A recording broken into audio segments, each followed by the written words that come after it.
Hello guys, this is your friend Dark Verse and we are back with a new fanfic.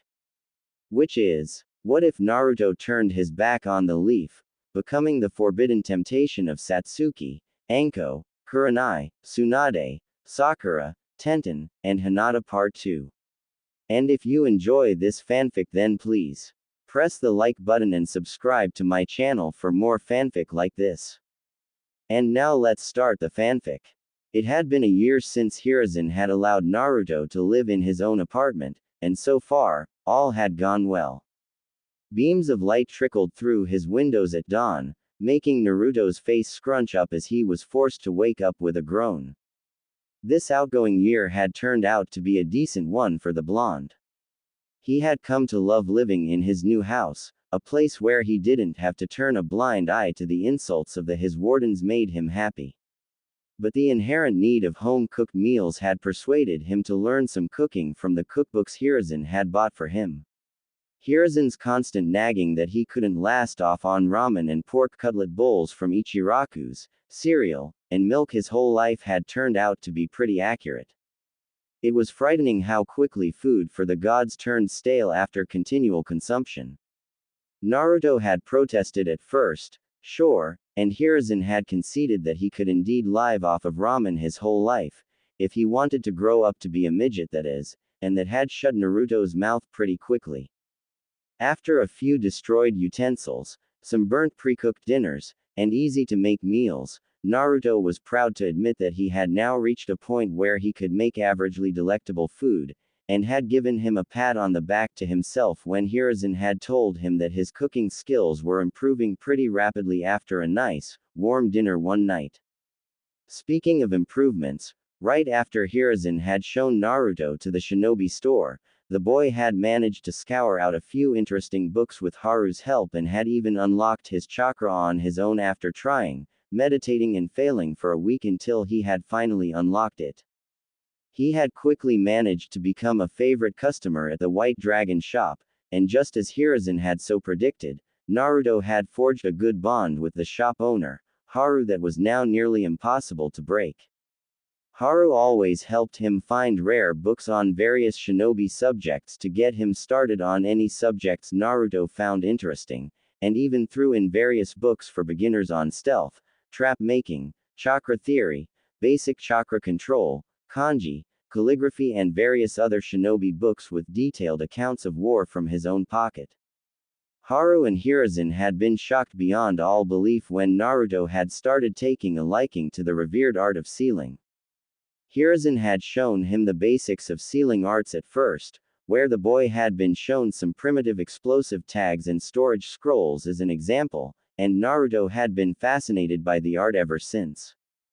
Hiruzen was nearly jumping for joy on the inside that Naruto was following in the footsteps of his forefathers, and had been more than happy to introduce him to the finer arts of Fuinjutsu. Hiruzen had instructed Naruto to start off with improving his handwriting with some kanji, and had even bought him a basic calligraphy kit and various other books on calligraphy, a few scrolls on the basics and foundations of the sealing arts, and its historic importance. Hiruzen had even managed to secretly smuggle in a book written by Namikaze Minato himself, a book that the Minato had once wished to make published for those who were interested in pursuing the art of sealing but never got around doing it due to its faux intricate nature. The journal had stayed with Hiruzen all this time, collecting dust in his bookshelf. He had decided to give it to Naruto as a memoir to his idol father, and when Naruto had seen the index signed by the fourth Hokage himself, and all his handwritten manuscripts for the unpublished book that went along with it, it had come to be one of Naruto's most prized possessions. Naruto had become even more captivated with the extinct and forgotten art after learning that his idol, the fourth Hokage, was one of the greatest seal masters this world had ever seen, outdone only by the likes of some ancient Uzumaki seal masters. Haru had introduced Naruto to the Academy's curriculum. It mostly contained theory about the history of some major shinobi villages and the strategies that had been used by shinobi in the previous Great Wars. It was only logical that they had to learn it, so that they could think of similar ways to devise corresponding strategies in future wars. The next 3 years, Haru had told him, would be focused on perfecting the art of molding his chakra, some physical conditioning, basic chakra control, hand seals, and to fine-tune the Academy's basic 3 ninjutsu coupled with the Academy's basic taijutsu stances.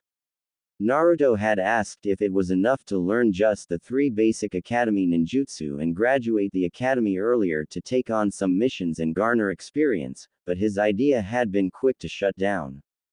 Haru had adamantly told him that most of the students learnt some more jutsus from their clans and that most of the civilian students' parents hired personal tutors for them to learn a couple of effective jutsus, and to help them hone their basics before they graduated the academy.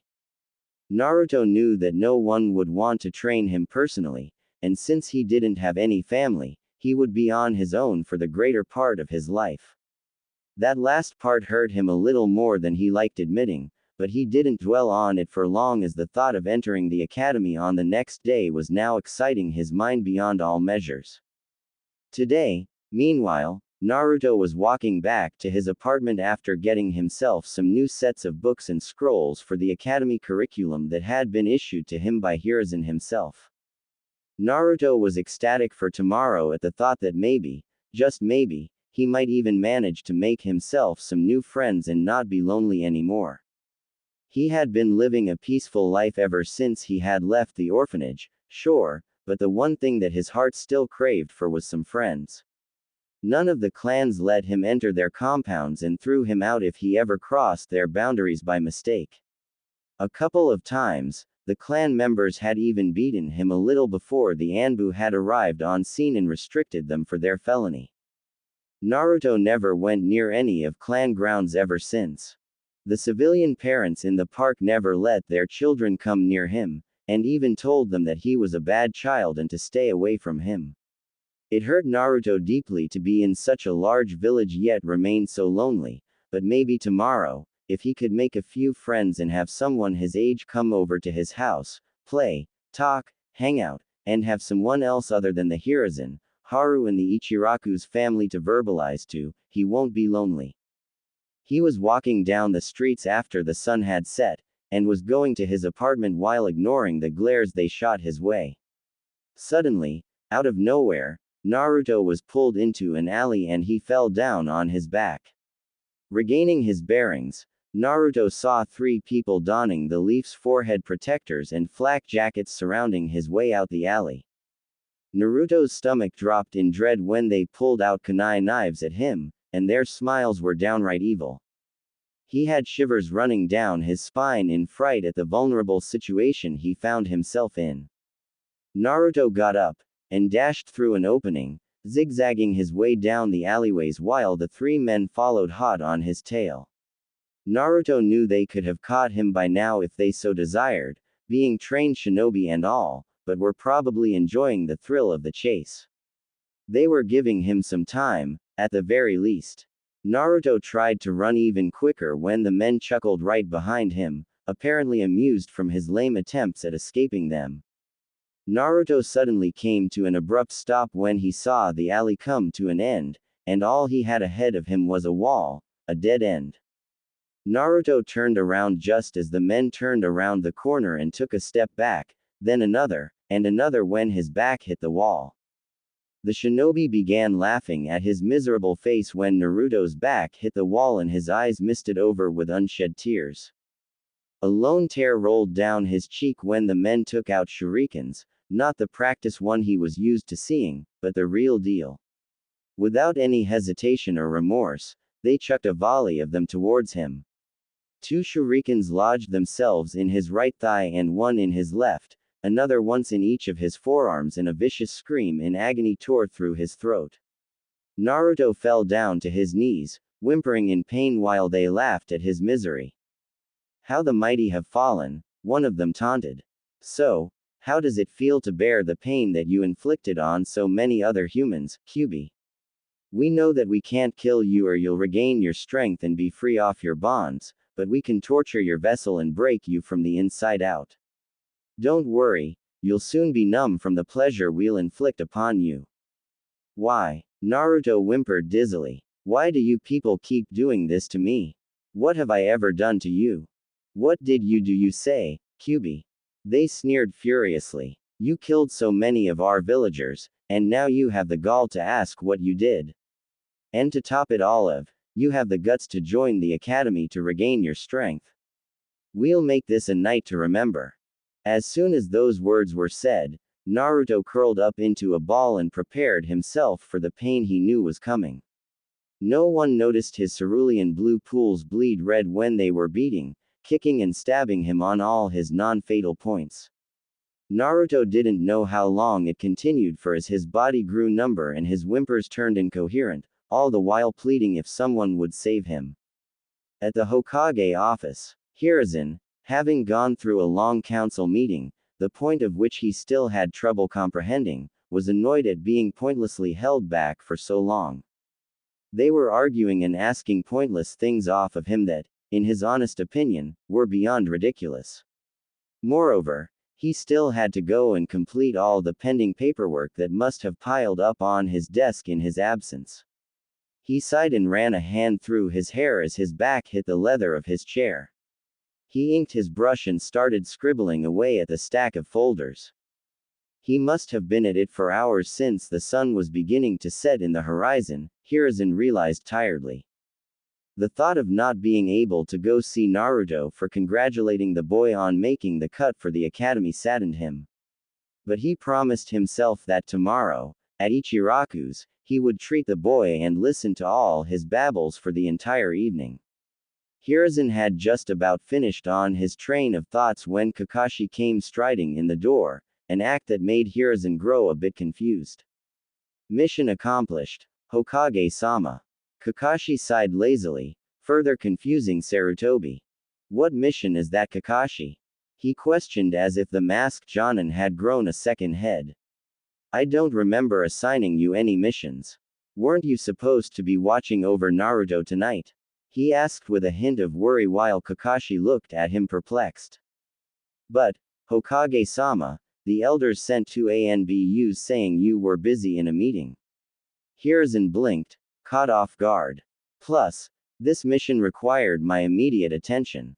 They even told me that they had assigned someone else to watch over Naruto while I was away. Hiruzen gulped thickly. Kakashi, I never issued any missions of importance that might have need of your specific skill set today, he admitted with a dry throat. And as for the council meeting, it was a useless gathering of civilians that really had no point in me attending. What was this mission you were on anyways? He asked dismally. I was told to watch a specific part of the village wall. There had been a possibility for a breach of security. But it was most likely a fluke, as everything was fine according to the barrier team. Coincidentally, there was no point in me tending to the mission as well. Kakashi's words furthered Hiruzen's worries. Hiruzen's and Kakashi's minds simultaneously began connecting dots. The useless council meeting summoned by the elders and the civilian council, Kakashi's fake mission, absolutely no breach in security, the Anbu detail. Hiruzen stood up. Kakashi, his voice turned desperate. Please tell me that you made sure someone was assigned to protect Naruto while you were gone, didn't you? He asked uncertainly. Kakashi mechanically shook his head, his lone eye widening as he too finished connecting the dots. Hurriedly, Hiruzen took out his crystal ball and desperately tried to locate Naruto. A few moments later, the crystal all locked onto his signature and an image became clear. Hiruzen, blood ran cold. He stood up abruptly as 3 Anbu came in front of his desk and Kakashi stood by their sides, all 4 looking ready for the kill. Hiruzen vanished in a tempest of flames, everyone else followed suit and rushed in the same direction with only one thought in mind. Let us make it in time. Meanwhile, in the alleyway. It must been have at least 4 hours since his torture began, and the beating was still going on. Naruto's body had fallen completely numb a while ago, and the numbness kept increasing as the pain was finally becoming too much for him bear. But Naruto was being forced to remain conscious, since the attacks being inflicted on him weren't allowing him to fall unconscious. The attackers were now getting pretty tired and annoyed as well. Hey, one of them heaved. He's hurt and everything, but not broken like we were ordered to. What should we do? One of them asked as another one of them smirked. I have an idea, he suggested. After this, the QB will have a hard time staying sane, much less become a threat to the village. He promised. The other two looked at him, intrigued as he started to tear apart the little blonde bundle's clothes in tatters. The others got the gist of what he was about to do and smirked themselves. Naruto, meanwhile, mutely whimpered as his clothes were torn apart, and he tried to think just what it was that they were planning to do with him. Was there even something that could be worse than this? Finally, when he was in nothing but his undergarments, the man who had suggested this plan started to undo his pants. Naruto clenched his eyes shut and wordlessly waited for whatever pain was about to come. This was the scene Hiruzen, Kakashi and the Anbu walked into. They all had their eyes widened at what the perpetrators were thinking of doing to the boy, and when they heard the two men standing on the side, laughing, Hiruzen lost it. He threw a kunai at the man who was undoing his pants jugular, who dropped dead without a sound while the two other fell to their knees from the killing intent he unleashed. They were terrified at being caught, sure, but were thinking of the consequences that it would lead them to. Anbu. Hiruzen barked. The three Anbu behind him stiffened. Orders, Hokage-sama. Take these bastards to Ibiki. Tell him everything that has occurred in the alley, word for word, and tell him that he has a week to play with them as he sees fit. Especially tell Anko what they were about to do. I'll talk to them later when they are done getting details out of them, and then I will plan their most painful execution, personally, and have them disgraced in front of the whole shinobi forces before being sentenced. Dismissed. He bellowed, and the Anbu took the two alive, whimpering, and begging shinobi away. Kakashi burned the corpse right then and there, and the both of them walked over to Naruto slowly and steadily so as to not alarm the frightened boy who had tucked himself in a corner to get out of harm's way.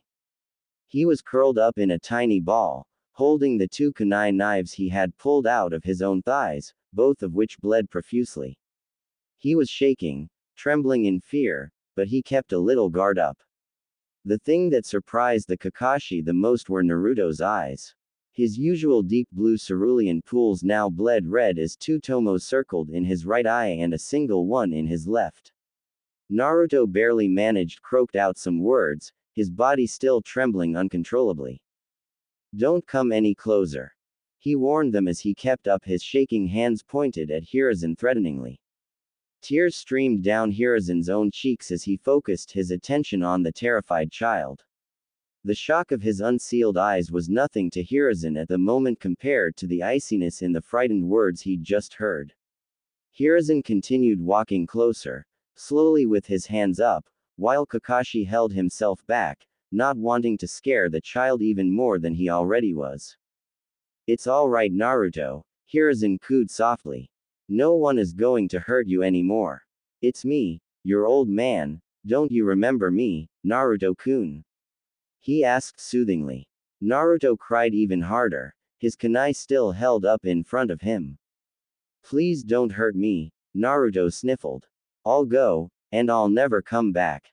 Just, please, don't hit me anymore. It hurts too much. Please, leave me alone. I wanna die and go see my father the old man told me about. He watches over me from above. Please go, I'll kill myself, I promise.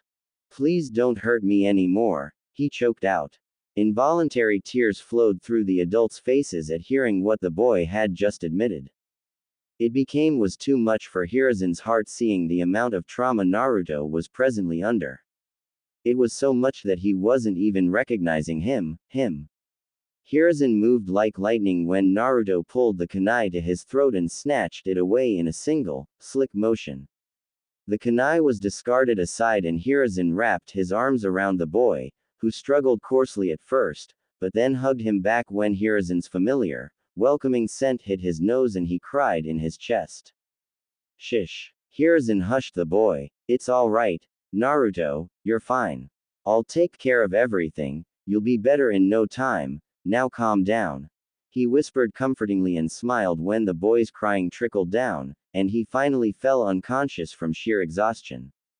Hiruzen stood up with the boy in his arms. Turning to Kakashi, he nodded and both vanished in a tempest of leaves. Konoha Hospital. The duo arrived at the hospital, and Hiruzen instantly ordered his best medics to treat Naruto. They took him from a hesitant Hiruzen's arms to the operation theater and made Hiruzen sit outside. Sarutobi sighed wearily as his mind went through the flurry of events that had occurred this night, and the only way something of this magnitude was possible was if the council had planned everything out in advance. There had been far too many coincidences taking place tonight, and he knew that they wouldn't have left any proof behind. Hiruzen couldn't help but be furious that they had the gall to go behind his back in a manner such as this just to hurt Naruto, and the fact that even his own shinobi were a part of it was sickening him to the core. He was broken out of his thoughts, however, as Kakashi decided to make his presence known. Hokage-sama, I would like to adopt Naruto. Kakashi humbly requested. Hiruzen's eyes widened momentarily before they hardened. No, he denied and raised his hand when the Jonin tried to protest. You had your chance when I requested that either you or Jiraiya take his custody all those years ago. The last thing this boy needs right now is your hapless pity, an emotion that would haunt him of this incident again, and again, and again. Kakashi bowed his head shamefully. Plus, when Naruto learns the truth about his family, and your connection to it, it'll tear him apart, and I won't let that happen. I deny your request as the Hokage. Do not utter a word on this topic any further, he warned coldly. Kakashi flinched at his accusations, but knew he couldn't argue to anything when what he was saying was, in fact, right. But, Hokage-sama, he is Sensei's legacy. Kakashi pleaded, I must protect him. Please understand, he resisted. Hiruzen's glare could have melted a glacier. I'm sorry, Kakashi, but I won't allow you, or anyone else to adopt Naruto just so that you could get rid of your own guilt. Live with the guilt that because of your cowardice, tonight, your sensei's legacy was beaten black and blue for hours on end and was almost raped, he added harshly. Kakashi held down his head in shame, and seeing Hiruzen's firm stance on Naruto, accepted that the man was unflinching to anyone as of right now. But what about his eyes? Surely you saw it too. Kakashi tried. He would need me train himself to use those eyes properly. He reasoned, trying to convince Hiruzen to at least let him stay close to the boy. Hiruzen seemed to mull over this for a moment before he answered. Yes, he conceded. Indeed he would need you train him someday. But that day is not today, and we can't reveal those eyes to the council yet or some of them might put two and two together. You may train him after, and if he wants to graduate from the academy now, he said, further confusing Kakashi with his words. Hiruzen shot him an, are you that stupid? Look, you don't honestly think that after this Naruto will hold the same willingness to protect the village that he did before. I sure as hell wouldn't want to protect a village that did this to me. I don't even know if he wants to have anything to do with the village, much less wants to be its shinobi right now, he sighed. Kakashi nodded solemnly, seeing his point and kept his quiet from then on. Suddenly, the doctor came out from the OT, and the duo stood up when he walked over to them. How is he? Hiruzen questioned urgently and his heart fell when the doctor grimaced. He is out of danger now. Both men heaved huge sighs of relief hearing this. But I must say, it is honestly a miracle that he even survived through whatever the hell he must have endured just now. All of his ribs were cracked or broken, multiple fractures on his cranium, ternary punctures and lacerations from shinobi tools, and he has bled a lot. Surprisingly, he has an unnatural healing rate, that if I had to guess is due to his tenant. It is mending his bones and muscles at an astounding rate as we speak, and the boy should be fine by tomorrow afternoon at the latest. Sighing, the doctor decided to break them the bad news, but what effects it had on him mentally is still unclear. He is conscious right now, sure, but he isn't speaking or interacting to anything at all. You can go see him if you so wish, but please don't let him do anything that might push him too much. I'd propose that you don't even talk to him, if possible, was all he said before pocketing his scalpel and walking away. Hiruzen kept his hand on the door knob and stood still for a few seconds. Kakashi placed a hand on his shoulder and squeezed, twisting it open for the man, and both he and Kakashi walked in the room. The smell of potent chemicals struck Hiruzen first, but he digressed and walked in. As soon as he did walk in, though, he wished he hadn't, because what Hiruzen saw made his heart skip a few beats. Naruto laid on his bed, covered head to toe in bandages. He was awake, but the thing that astounded Hiruzen the most were his eyes. He was gazing out the window with dead, crimson eyes, as if uncaring about anything in particular. Kakashi was the one who broke the deafening silence in the room. "Naruto," he called, but did get so much as a twitch from the boy. It was as if Kakashi hadn't addressed him at all. Hiruzen breathed a shaky breath. "Naruto," he tried calling the boy. Naruto's ear twitched hearing the familiar voice, the first reaction they had gotten since entering the room. Even the nurse standing beside Kakashi seemed shocked that Naruto had acknowledged Hiruzen's voice. Naruto craned his neck to look at Hiruzen, smiling. "Old," he coughed viciously. Hiruzen was by his side in a flash, holding a glass of water near his chapped lips. "Old man." Naruto laid his head on Hiruzen's shoulder and snuggled. Hiruzen held him as gently as he would a feather. "How are you feeling, Naruto-kun? Does it still hurt right now?" he asked him calmly. Naruto smiled a little faux smile and nodded. Hiruzen's heart broke seeing this. "I'm so sorry, Minato. I have failed you and your son. Again. Those bastards got their claws on him before me, and took away a part of his innocence. But I swear on my name as a Sarutobi, I'll do everything in my power to get to the bottom of this," he thought. He too smiled his fake, grandfatherly smile and scooped the little boy on his lap. Naruto stiffened at first, and then returned the hug as the dam to his emotions seemed to break. He cried silent tears in Hiruzen's neck while he cooed the boy, trying to calm him down. "Why do they hate me?" Naruto whispered in his neck. Hiruzen grimaced. He knew this was coming. "They are fools, Naruto, that's why. They don't understand what powers you hold, and the sacrifice you make each day just by breathing for this accursed village. Give them time, I promise you that they will come around." Naruto nodded slimly in his chest. "But why me?" he whispered again.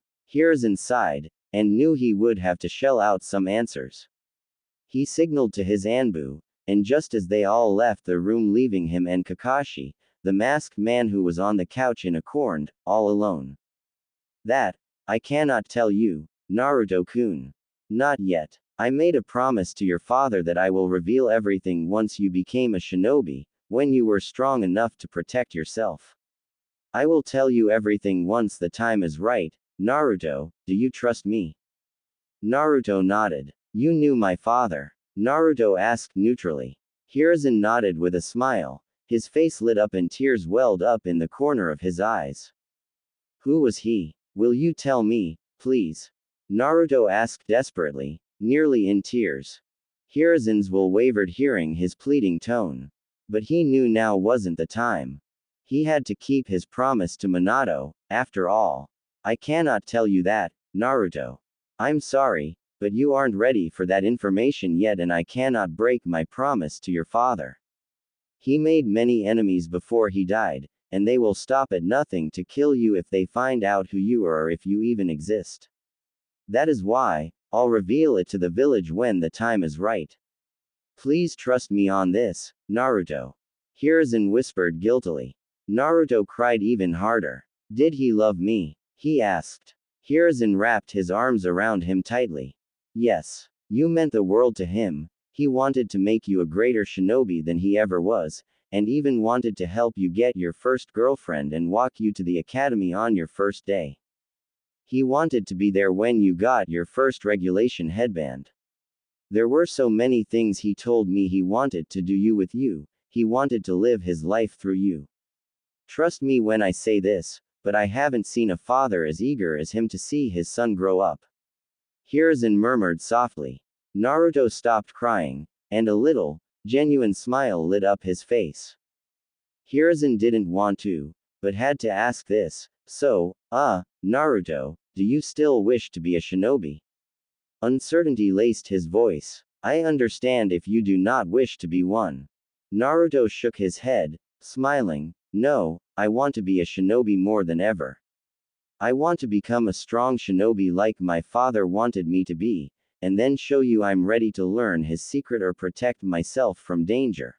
Unlike today, I'll still join the academy and try to become a strong shinobi.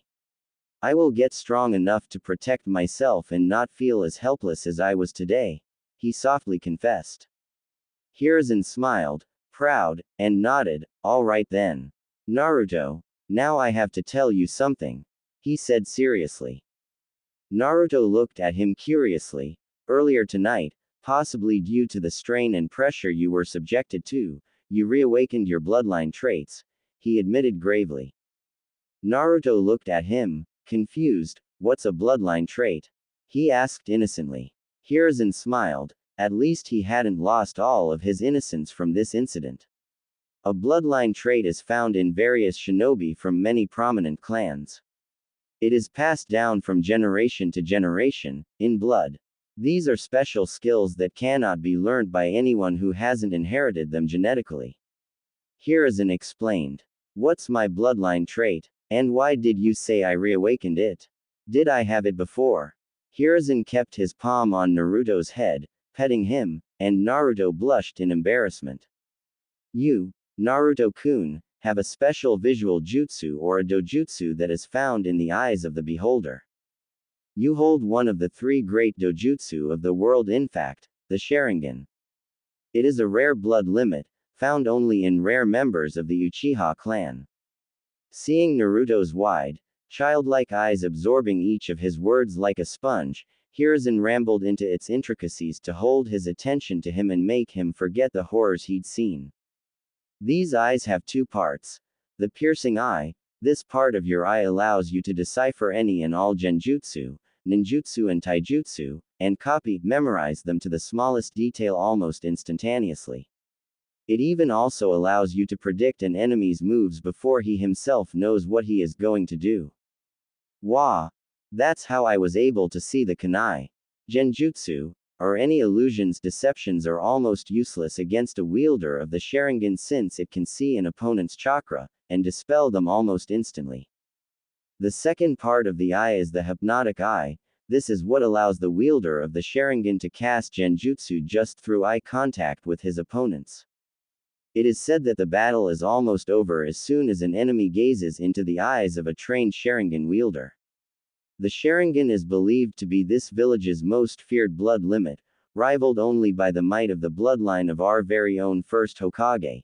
Even Kakashi was amazed at the amount of knowledge and insight Hiruzen had on the Sharingan for someone who neither belonged to the clan nor possessed it.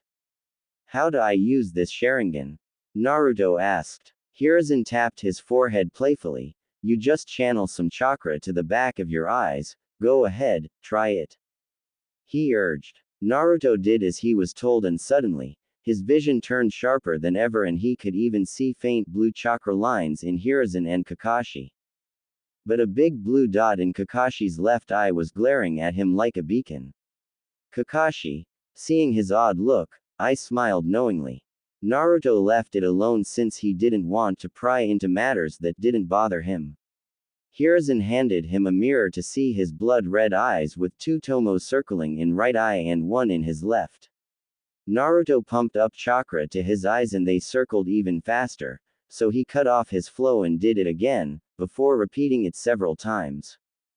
Cool, he whispered, amazed. Both adults chuckled, and Naruto had the decency to look a bit sheepish. What are these marks in my eyes? He asked. Those marks, Naruto, Kakashi started since it was his area of expertise now, are tomos. Eyes possessing the Sharingan evolve with time, and the tomo marks increase in number with each evolution. 3 means complete maturity of the eyes, he explained. Naruto nodded and cut off his chakra to deactivate the Sharingan, immediately falling face first into Hiruzen's chest. Feeling lightheaded, Naruto, you must not use these eyes in front of anyone. We don't want people knowing who your parents are just yet.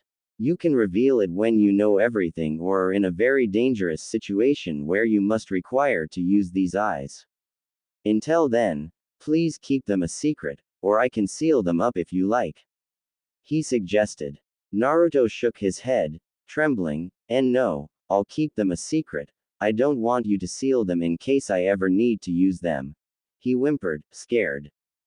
Hiruzen nodded, rubbing his arm soothingly. All right, Naruto-kun, then you will have to go to the academy the day after tomorrow. I'll notify them of your absence due to medical problems. Now rest, all right? Hiruzen murmured and laid Naruto to bed, tucking him in. He got up to leave the room along with Kakashi and looked behind him to see Naruto already having dozed off from exhaustion. Why didn't you put the seal on him, Hokage-sama? Kakashi whispered. It would have been much safer to keep it a secret. I won't force him into anything, Kakashi. Hiruzen answered curtly. Those abilities of his eyes give him the reassurance he needs of something to fall back on if he ever finds himself in a dire situation. If they make him feel safe, then I have no right to seal them, and he is a smart enough boy to keep them a secret if he so desires, he answered offhandedly. Kakashi nodded, and said nothing else. Naruto snored peacefully that night even after all that had happened to him that night, knowing that his father loved him very much. His father wasn't just watching him from the heavens, he was seeing the world through his eyes. Naruto had his daddy's eyes. The fact that he had a loving father warmed his heart to no end. He wasn't some thrown trash, he had actually been wanted and loved at one point. Even the old man knew him, and would tell him about his dad when he was ready to know. He trusted him that much. Naruto understood that he had promised to keep it a secret for his father, and damn was he was willing to keep it. He also felt safe with the fact that he had his new eyes to fall back on in case something like this happened ever again. He couldn't wait to join the academy to become strong enough to protect himself, and all those precious to him, as few and far as they might be. He'd show his dad the world through his eyes and make him proud, and maybe, just maybe, someone would like to be his friend tomorrow. That last part made his face plaster a stupid smile all through the night. Soft footsteps traversed through the corridors of the academy with admission papers in hand while blue eyes danced around the walls, door to door, in search of the designated classroom inscribed on his form.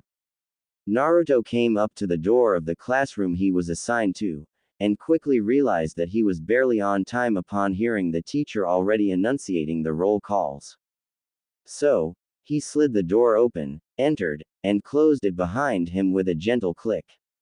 His teacher, a man with a pineapple-shaped haircut vividly complemented with a wild-looking scar running horizontally across his nose, looked at him gruffly, and his clothes were standard Chunin affair too, nothing exciting as far as Naruto was concerned.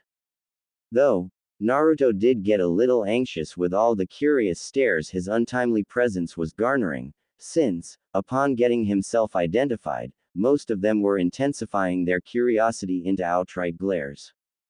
Naruto's heart fell when even his teacher looked away from him with a disgusted snort, and he quickly had to duck his head down when he handed over the papers to his teacher in order to avoid making eye contact with the man, or risk making his situation turn even worse. Iruka snatched the papers off of Naruto's palms, and scanned the forms over with critical eyes, hoping beyond hopes that there had been some sort of mistake in paperwork, and that the Hokage had not allowed the Kyuubi of all things to join his class. All right, class, Iruka sighed in defeat.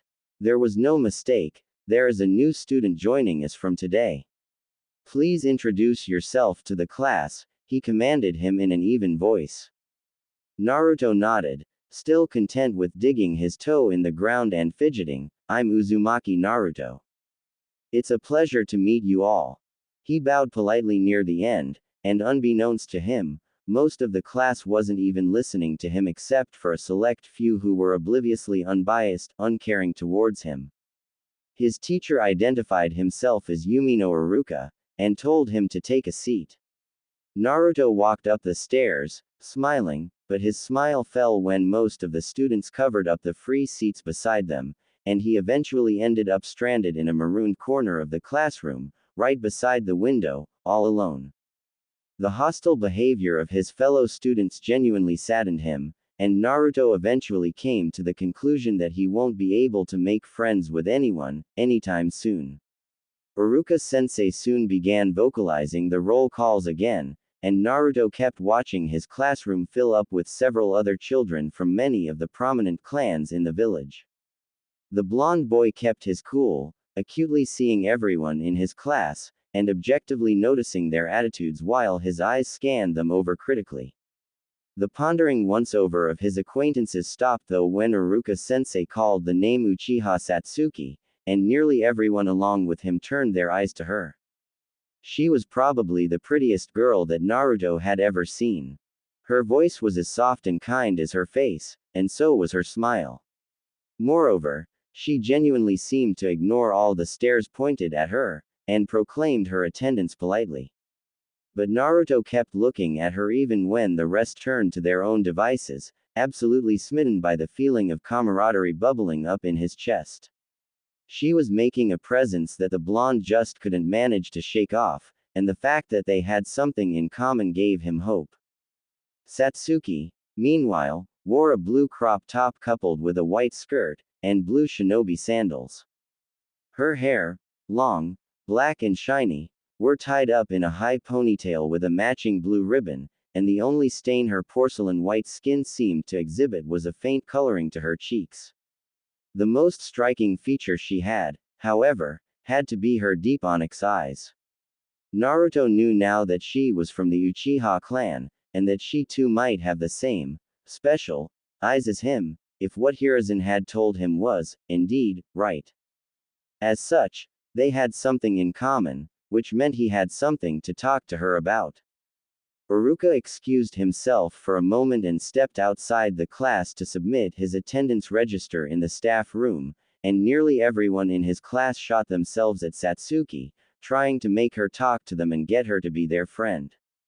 Naruto wanted to go and talk to her pretty boastfully as well, since she seemed like a genuinely nice and friendly girl, but he knew that she wouldn't even want to see his face, let alone make friends with him, if the earlier reaction other students had exhibited to his presence were anything to go by, that is.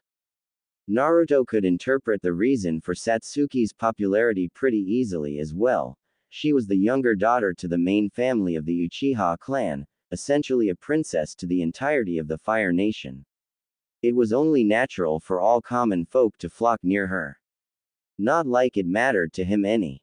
She could be pretty and popular for all he cared. Naruto couldn't care less. He didn't like, at all. He was perfectly fine, even if she was the prettiest girl he had ever seen. Grr. Naruto grumbled to himself, and tried to clear his mind by gazing out the window. He never even saw her walk up to him, not even when she took an empty seat besides him, or the annoyed look she had plastered on her nose seeing his stupidly oblivious face. Uchiha Satsuki, she finally caved and called for his attention. Naruto faltered, stunned that the most popular girl in his class, and possibly the entire academy had made first contact with him. I'm Uzumaki Naruto, he greeted cautiously. Satsuki looked at him calculatingly, as if trying to figure him out like a puzzle. She tucked a loose lock of hair behind her ear after a few moments, eyes shying away from him. You were staring pretty intently at me before, she admitted softly, her cheeks coloring. Naruto's eyes widened considerably, and he frantically waved his hands in self-defense. It's not like that, he rationalized. I just heard that you were an Uchiha and all. Naruto's voice trailed off when Satsuki's eyes narrowed in dangerously on him. So? She asked. So, Naruto gulped, confused by her rising temper. I was just wondering. What? Satsuki demanded testily. Is he one of those gold diggers Itachi told me about too? She wondered. Naruto hesitated, and motioned for her to lean a bit closer. Satsuki looked at him oddly, but did as he told and gave him her ear. Do you have the Sharingan? He asked curiously. Satsuki turned to face him and blinked. What? You know, Naruto stressed seriously, the blood-red eyes, black tomos. Satsuki flushed. I know what it is. Then, do you? No, Satsuki interjected, annoyed, it only awakens in a select few, and way ahead in life.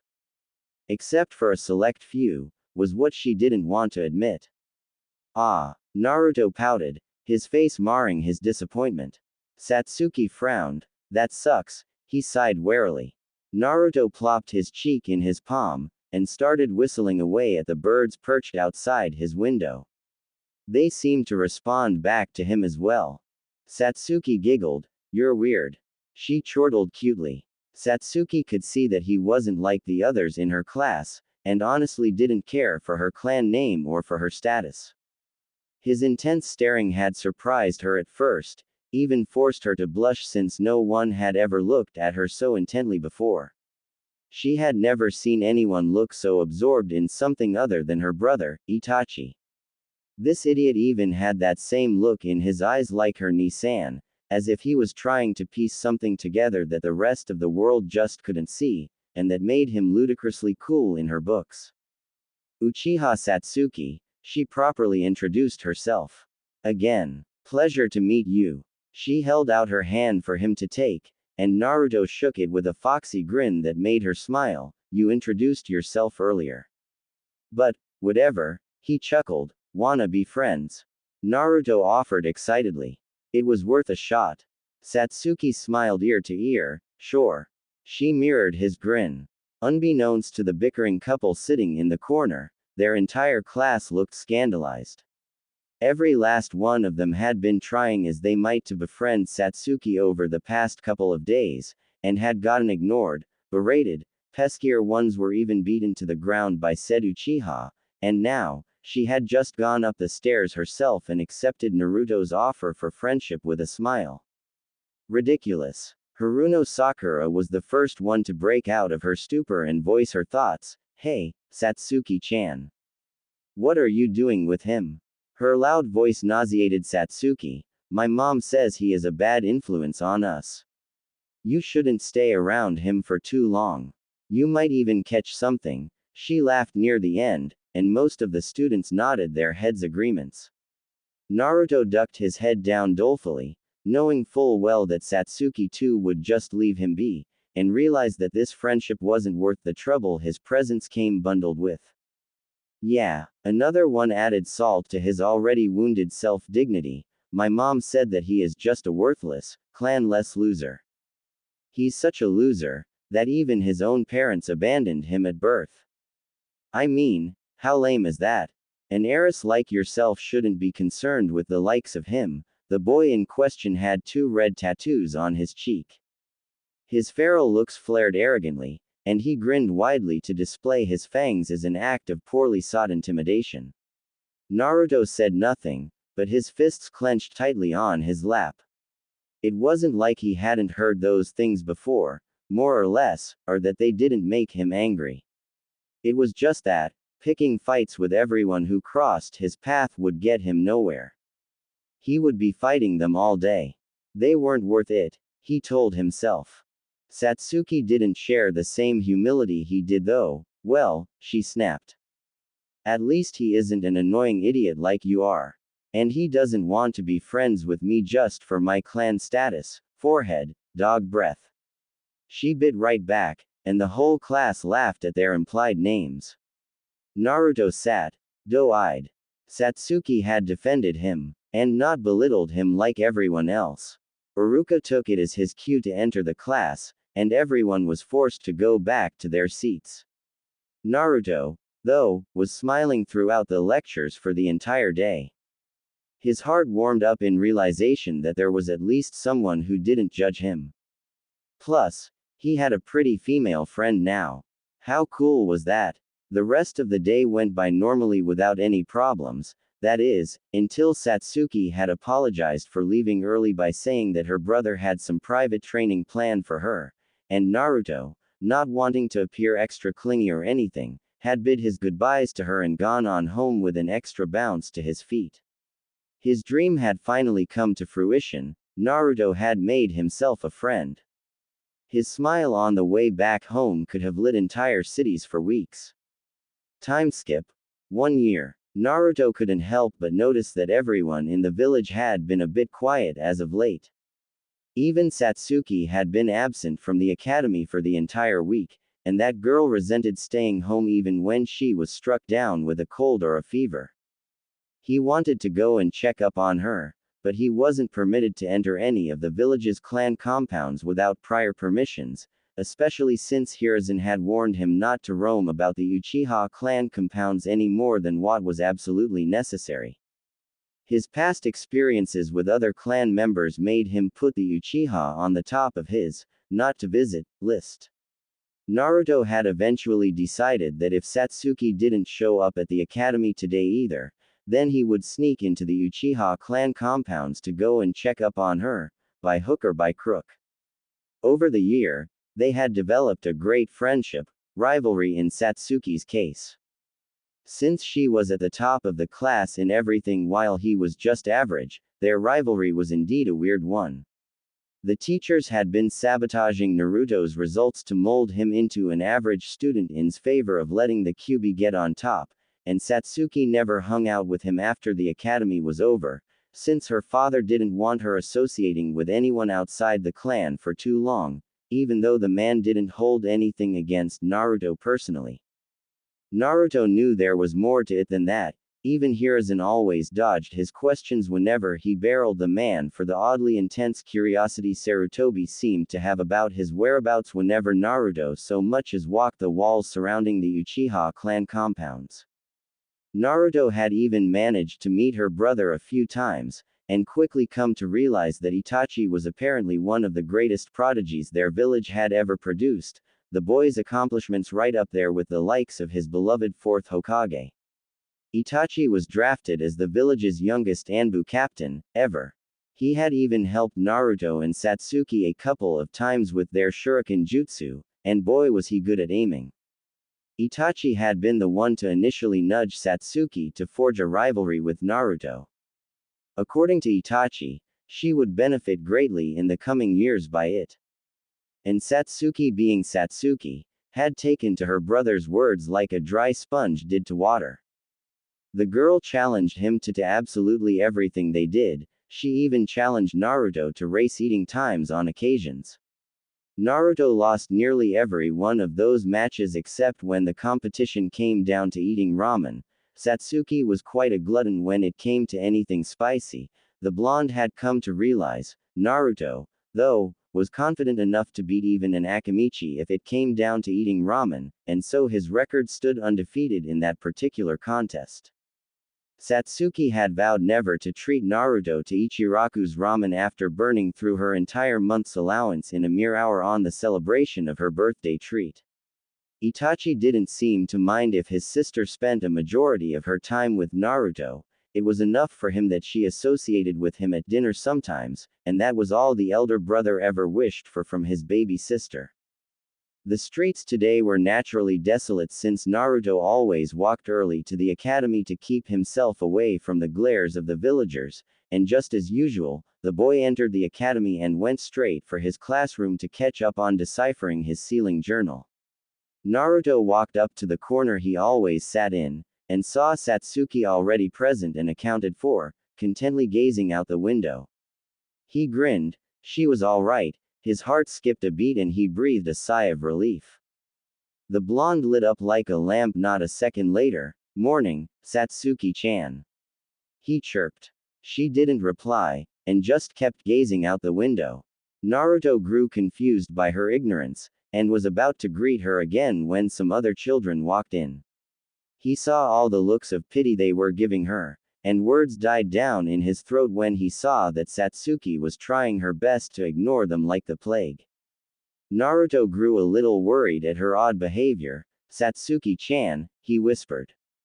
He plucked out his journal and began to read, pretending was more like it, what, with his eyes constantly flickering sideways to look at the stone-faced girl sitting by his side. Hey, one of his classmates' voice drew Naruto's attention. Did you hear what happened to her? One of them whispered. Usually, Naruto never paid any attention to gossip, but this time, he did. Not really, his accomplice replied. Listen, the first one gossiped excitedly. I heard that her whole clan was wiped out, and that she is the only survivor. Isn't that horrible? For all the condolence he was trying to portray, the boy didn't seem the least bit remorseful to Naruto. Instead, they seemed overjoyed at the aspect of having something cool to gossip about, talk about being desperate for attention. That's so tragic. His accomplice squealed mournfully. Realization struck Naruto a moment later, and his eyes widened in horror. He turned to Satsuki with a start, who still seemed too engrossed in gazing out the window. The hand that wasn't supporting her cheek was balled up into a tight fist from hearing all the gossip.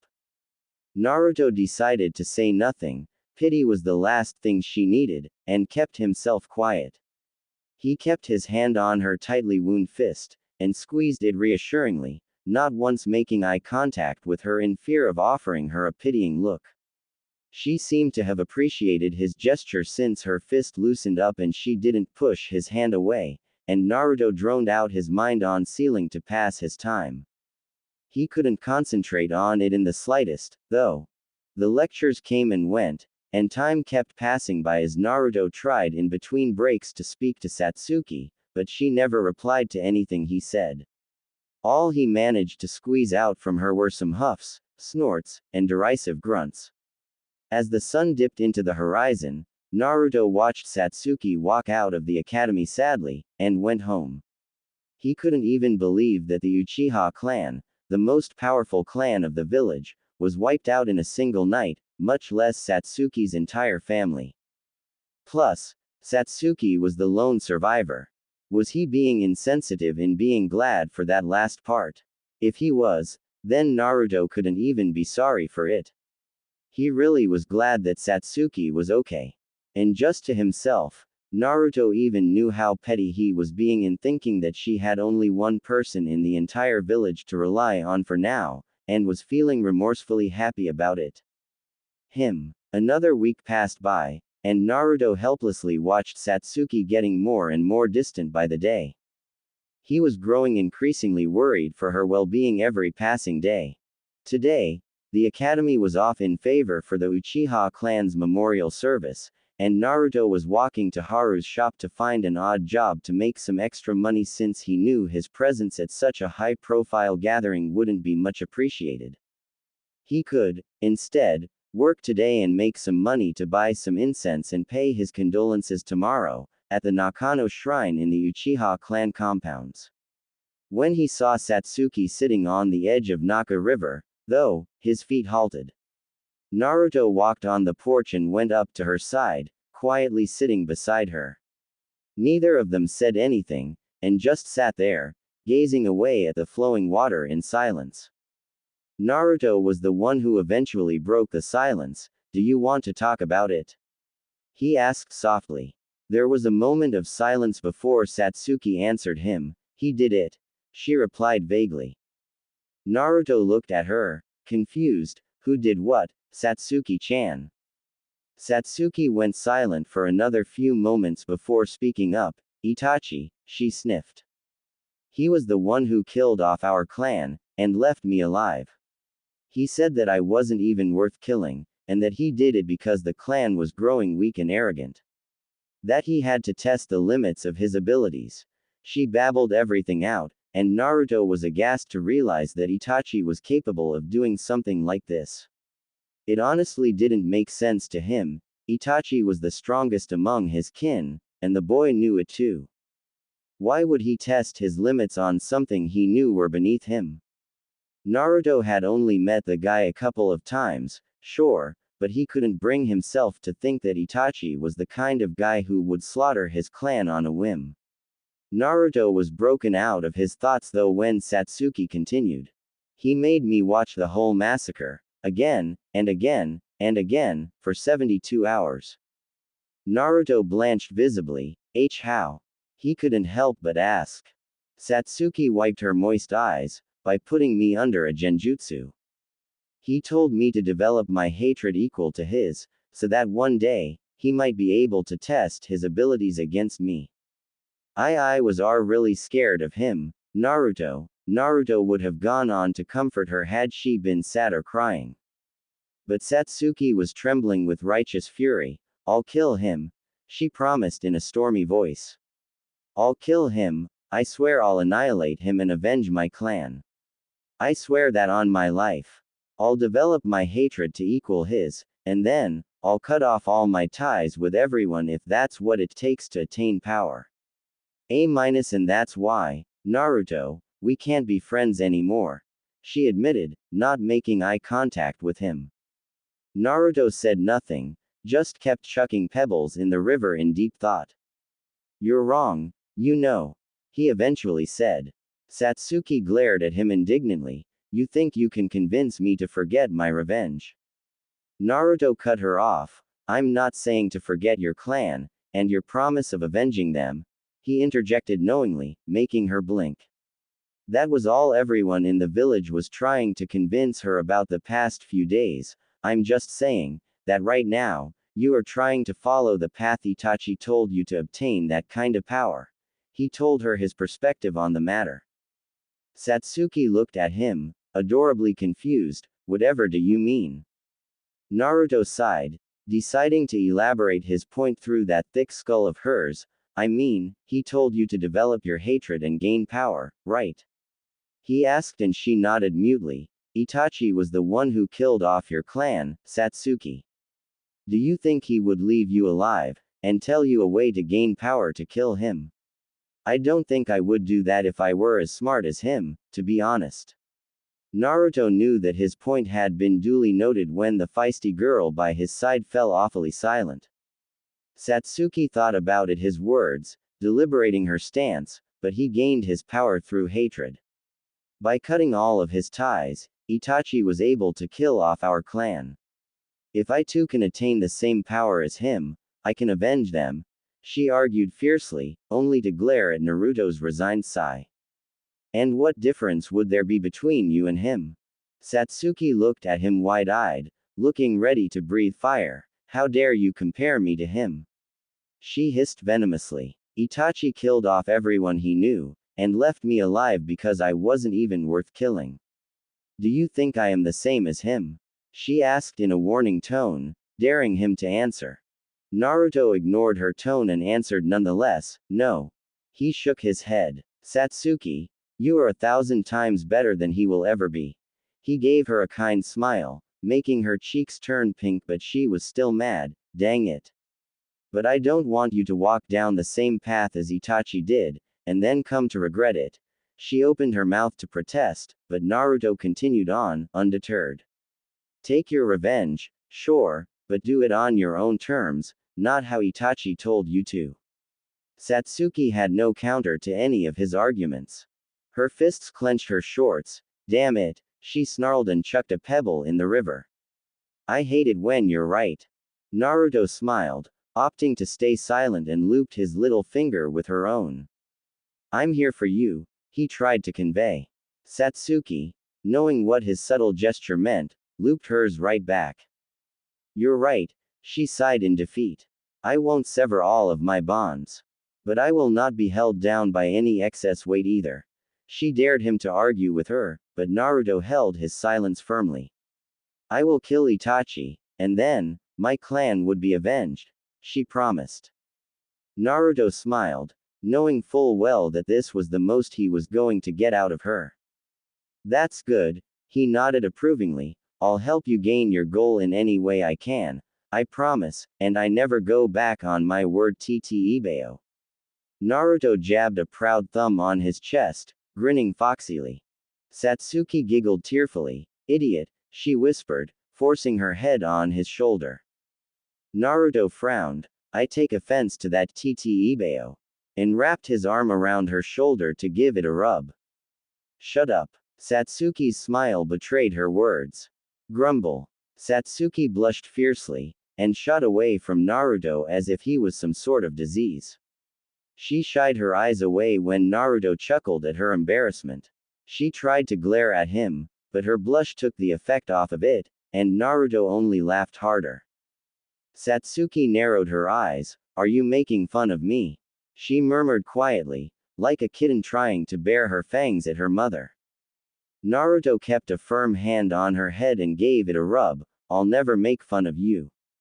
If possible, Satsuki blushed and glared even harder. But why damn it. Shut up. She slapped his hand away, and looked away to hide her reddened face from him. Her flustered retort only made Naruto shake his head in amusement, and get up. Come on, he motioned for her to follow his lead. Let's go back to my apartment. I'll cook something up for you there. I'm a bit hungry myself. He lied to save her some face, and didn't even have to look back to know that she was obediently following him. Satsuki, unbeknownst to Naruto, kept holding his little finger in a firm loop while he pulled her along. Try as she might, the hotness in Satsuki's ear tips just wouldn't die down. Maybe she was coming down with something. Who knew? Heart. Naruto didn't need to look back if Satsuki was happy following him, sure, but she had yet to protest to his hold on her little finger. He had kept his hold light, freeing her to pull away if she so desired, but she hadn't, and Naruto couldn't be happier by it. The pair walked into the residential shinobi district, and onward to Naruto's apartment complex in complete silence. Naruto walked Satsuki into his apartment, and it would be a lie to say that the girl wasn't surprised at the size and opulence his apartment seemed to exhibit. Though that nudged a small little doubt in her mind as well. I thought you were an orphan, and didn't have any parents to inherit off of. Satsuki asked him with the bluntness of a hammer, and Naruto might have taken offense to anyone else, but Satsuki was, well, Satsuki. How do you even afford this place? She asked, shamelessly hopping onto the granite counter of the kitchen while Naruto began gathering his cooking supplies. I don't, Naruto agreed, putting some onions on the chopping board. And I don't pay for anything around here. The old man gave it to me, and I don't even have to pay for utilities. It's all taken care of, he clarified, as he took out and started sautéing some raw meat and vegetables in a pan. Satsuki hummed in curiosity, flopping her legs back and forth. Who's the old man? She asked, confused, while silently watching him cut everything up and prepare their lunch. The Hokage. Naruto replied offhandedly. Satsuki eyed him in disbelief. You call the Hokage, old man? Her tone mirrored her apprehension. Naruto, though, chuckled at her disbelieving tone and reaction. It was only natural to him. He knew it was strange for someone like him to know someone of Hirazen's stature so closely. Yeah, Naruto murmured fondly. I've known him ever since I was a baby. He's just always been there for me Ibeo. And I have always called him that. He isn't really stuck up for formalities that way. Satsuki bit her tongue, and kept her retort to herself for now. It didn't keep him from putting my father in place whenever he called him, Sarutobi. Was what she couldn't say right now without choking on her words from those memories. Hey, Satsuki wiped the moistness off her eyes, put some tomatoes in there, alright.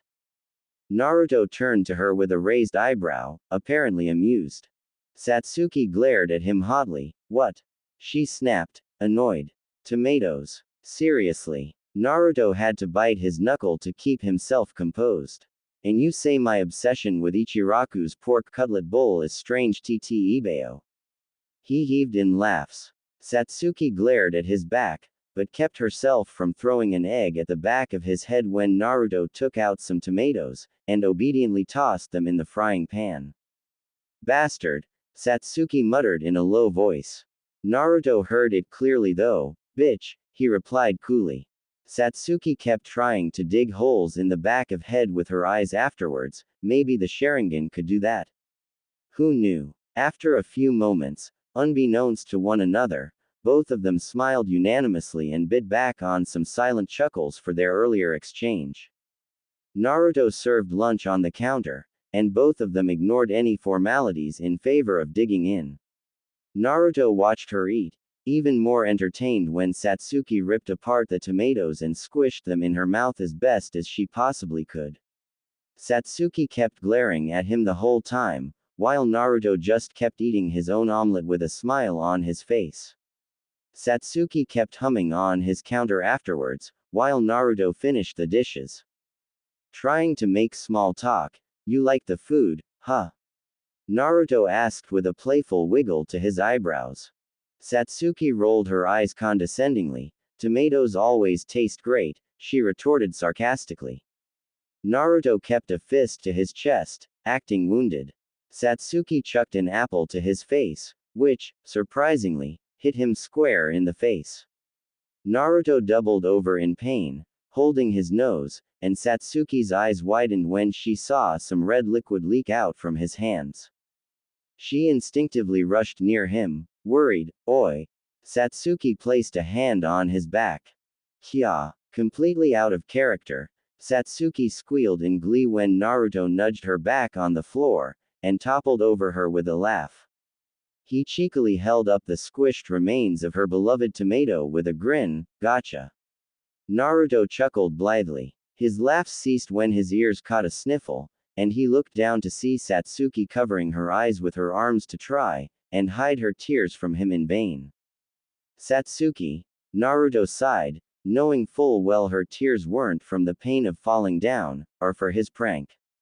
He didn't even know how to comfort her right now, having no idea what losing something as precious as family meant. Naruto didn't even know what having a family felt like in the first place.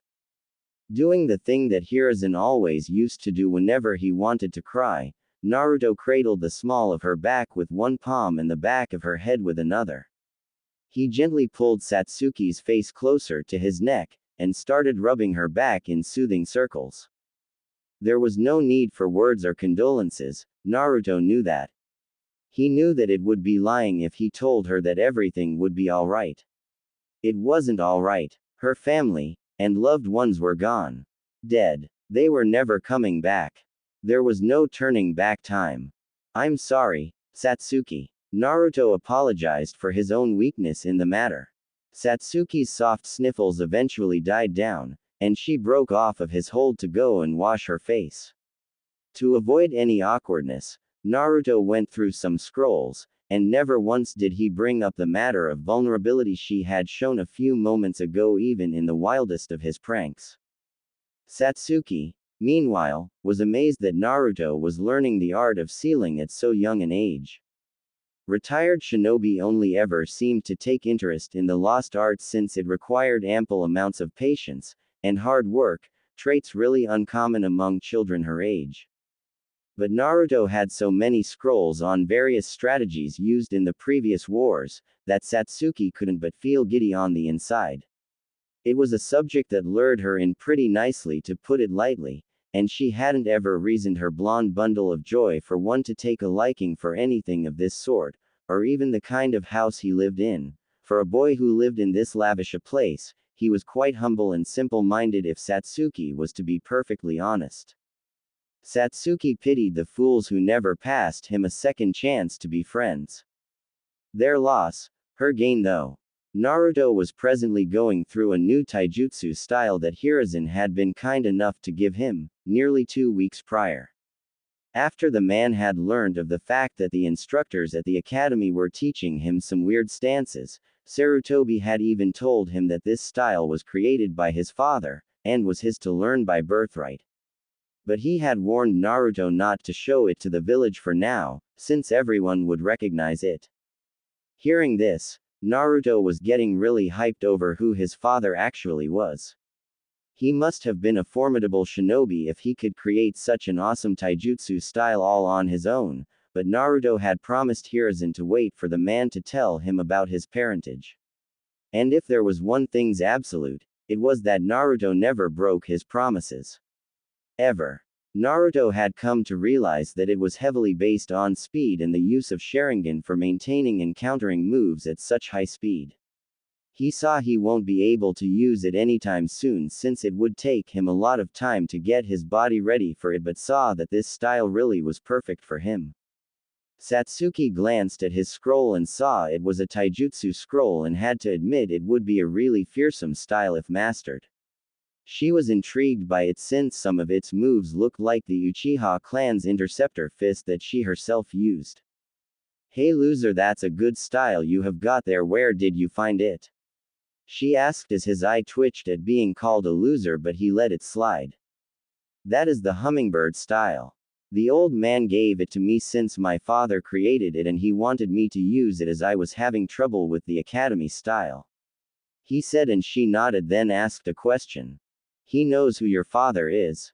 she asked, and he nodded as she looked at him curiously.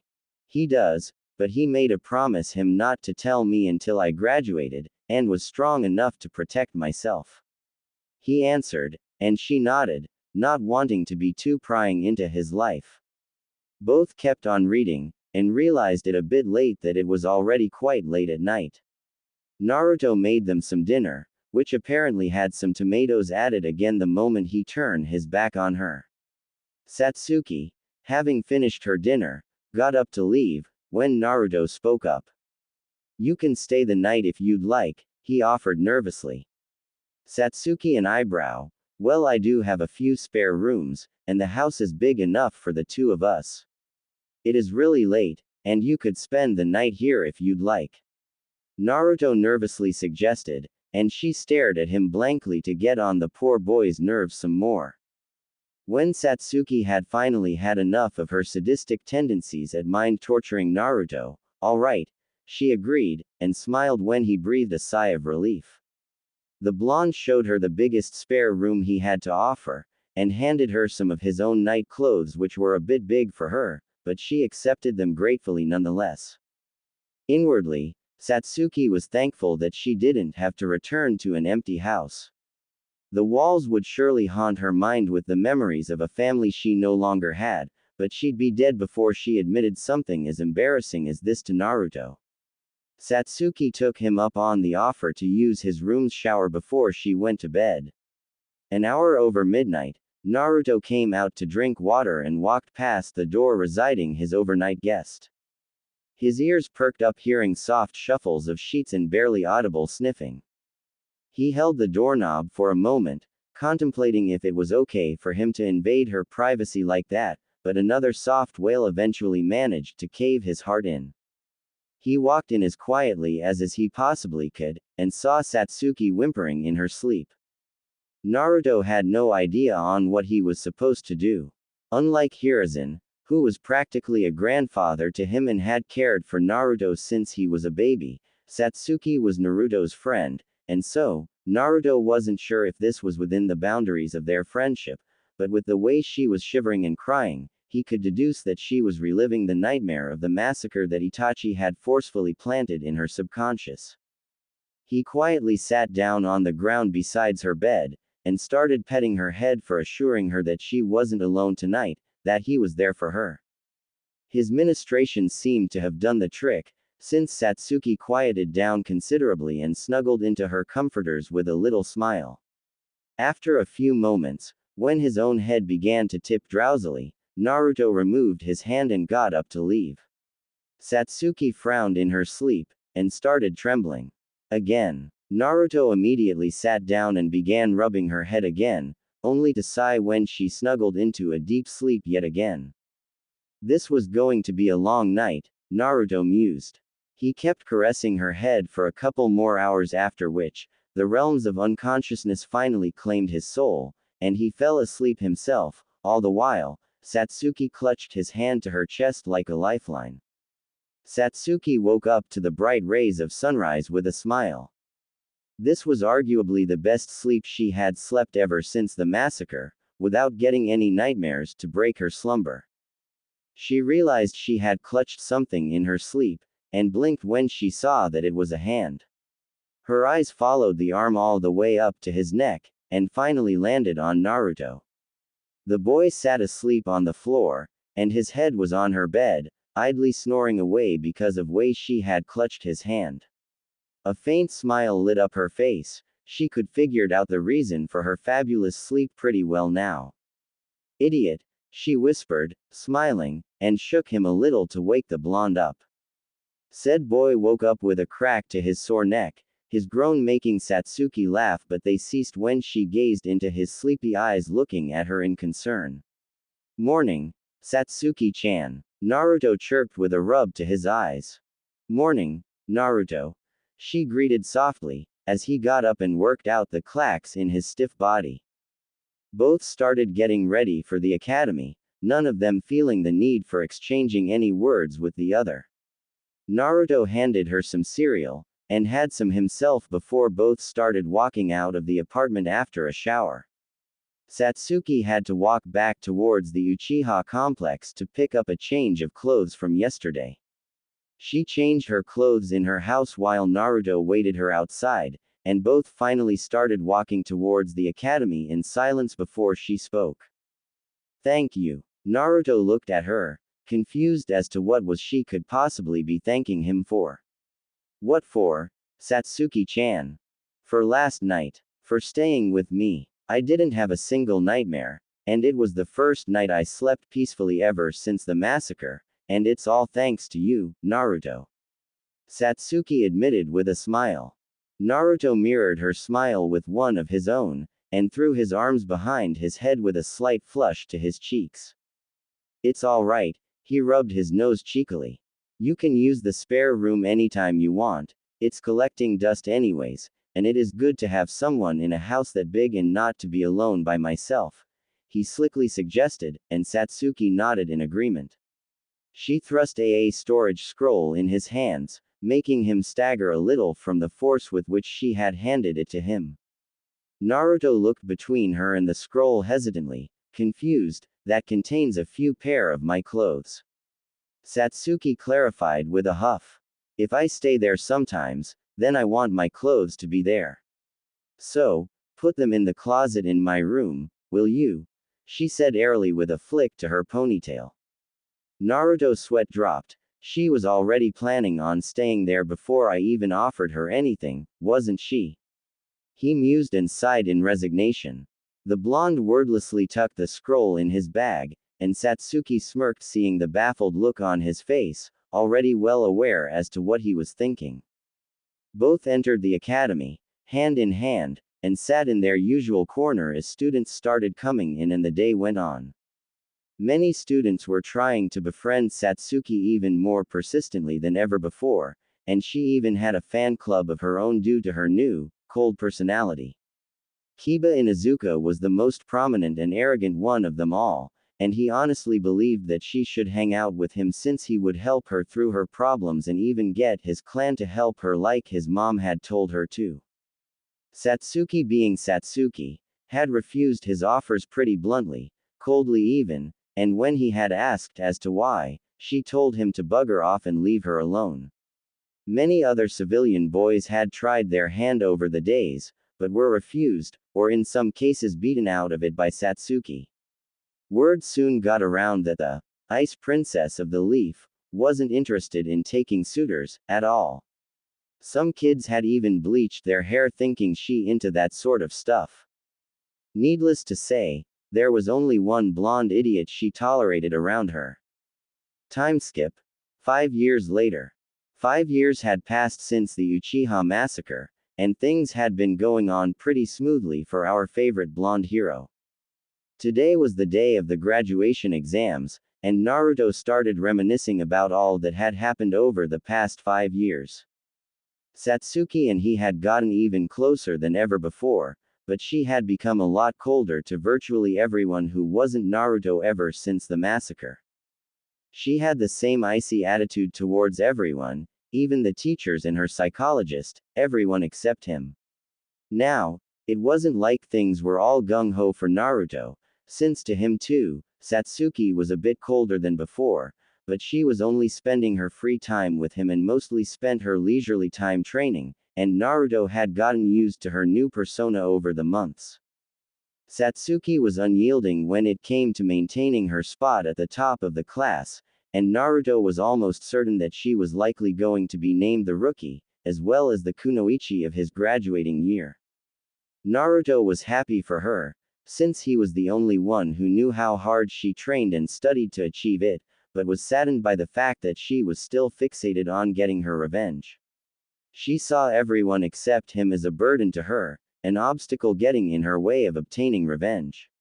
She wasn't harboring any hatred or dislike towards anyone after his talk, but she didn't exactly care if someone lived or died besides him.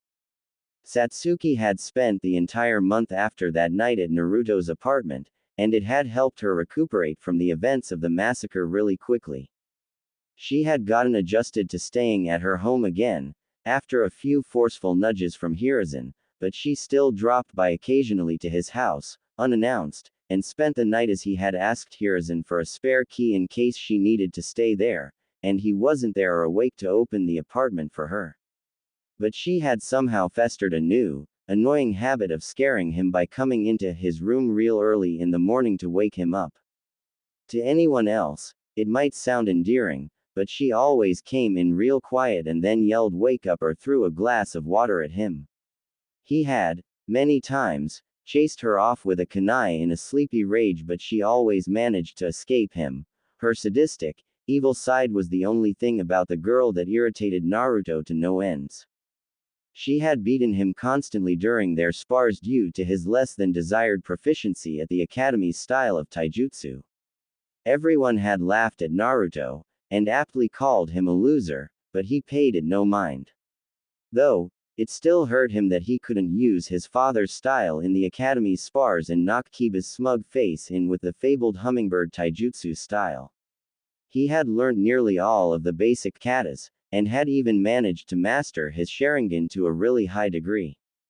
Naruto's pride and joy, however, was when he had created a jutsu that solely was based on Shuriken Jutsu, technique that him and Itachi had devised all those years ago.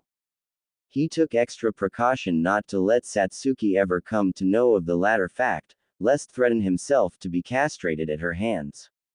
It required the user to have a great mastery over the Sharingan to even attempt it safely, since normal eyes couldn't quite see and calculate the trajectories of multiple blades being bound and simultaneously manipulated by ninja wires to wrap the opponent in a cocoon of wires and immobilize them for a nice old, killer finishing jutsu. It wasn't like he had created it. Itachi had given him an ancient scroll from the Uchiha archives once to see if he could recreate it, and Naruto had done it, so it was his now. Its creators had once named it the Sharingan Windmill Triple Attack, and Naruto hadn't bothered to think up a new name for it. Naruto's mastery over seals had progressed as well, and he was proud to say that he was now a level 5 master, and nearly everyone who knew his skills as a seal master were surprised at his progress, but they were few and far between.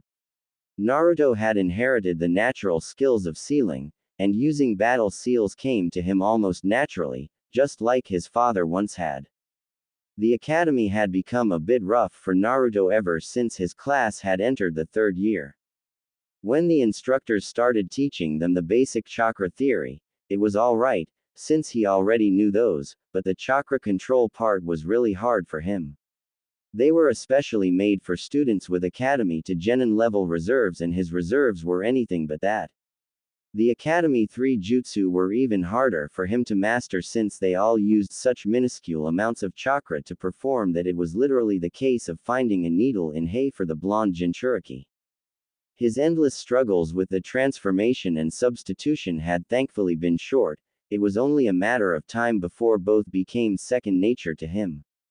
Naruto was able to do the substitution nearly perfectly now after struggling with it for a year, and now, he didn't even have any need for pulling out hand seals to perform it. The transformation, however, was a different case, since it was a type of genjutsu and he couldn't possibly have possessed the required chakra control to perform a regular transformation. So, instead, one day, after getting frustrated for over 2 years at trying and failing to do the jutsu, Naruto had pumped up a huge amount of chakra in sheer frustration, and envisioned the transformation in his mind. Much to his and Hirazen's shock, instead of failing, his transformation had attained physical form. The old man had promptly told him that it was a new ninjutsu that he had unknowingly created, and that it wasn't a genjutsu, so it didn't dispel that easily with just a hit as was the case with the usual one. Naruto had been ecstatic to know that he had learnt, and created a new jutsu. Due to these circumstances, even with excelling in academics, he was hitting rock bottom of the class due to him failing the clone jutsu every damn time. Even after trying for 2 years, Naruto, for the life of him, couldn't get it right, and it frustrated him to no ends. In the end, he had to go see Hiruzen for help with his problem, who finally deduced that he won't ever have the necessary chakra control required to perform the jutsu. Naruto was saddened by his answer at first, but was ecstatic when Hiruzen had told him that there were many other types of clones for him to use, and he, being the good old professor that he was, had the perfect ones for someone like him. Hiruzen had given him a scroll containing the multiple shadow clone jutsu, on the condition that Naruto didn't teach it to anyone without his permission. And to burn the scroll after he had learned it, since, apparently, it was a forbidden jutsu for some odd reason, and was sealed by its creator, the Nadaime Hokage, in the Shadaime Hokage's scroll of sealing. It was only meant to be taught to those with Jonin level reserves and higher, and was a hidden, secret jutsu treasured greatly by the Hidden Leaf Village. Naruto had learned in a day, having made some sort of an internal promise to send Hiruzen to an early grave, and had burnt the scroll in front of the old man after showing it to him in the flesh.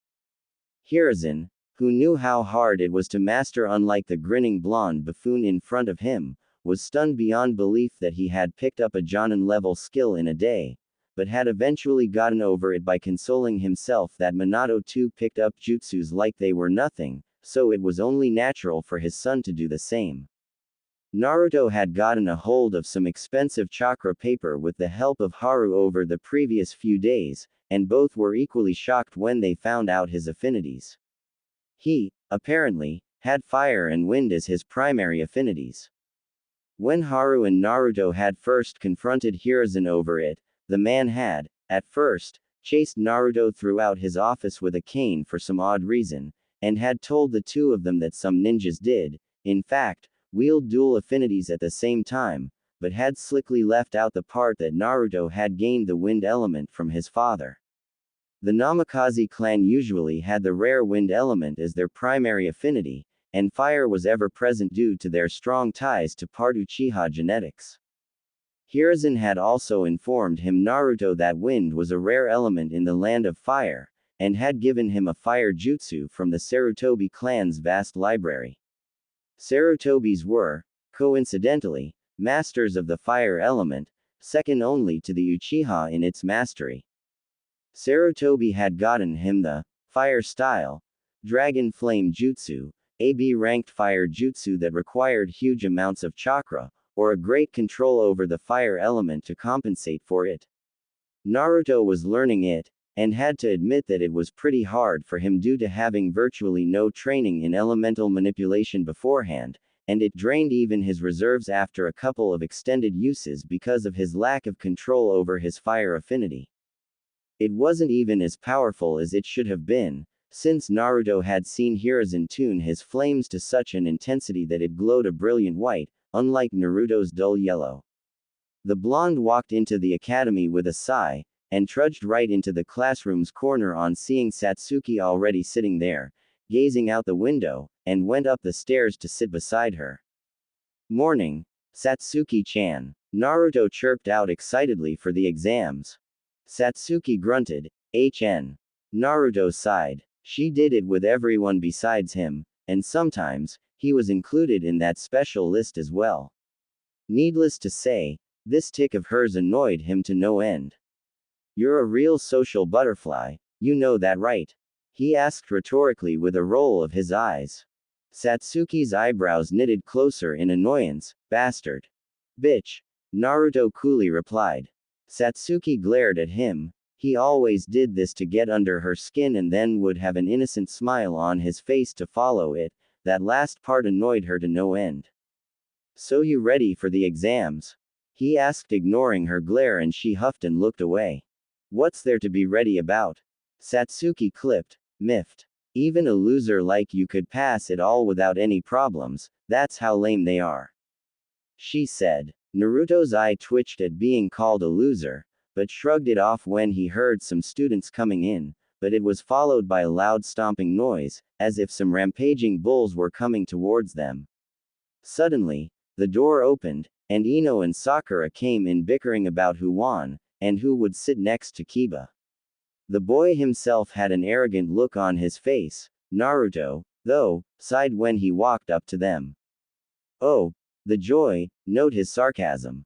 Hey, Kiba grinned with hands in his pockets. Satsuki-chan, you ready for the exams? Maybe, after the exams, we could go out on a date or something and leave the loser behind.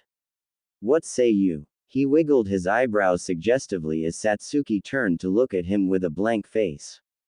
Naruto didn't even bother replying to the Inuzuka.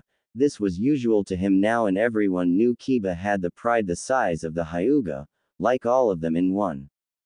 You should be worried about the exams, Satsuki snipped.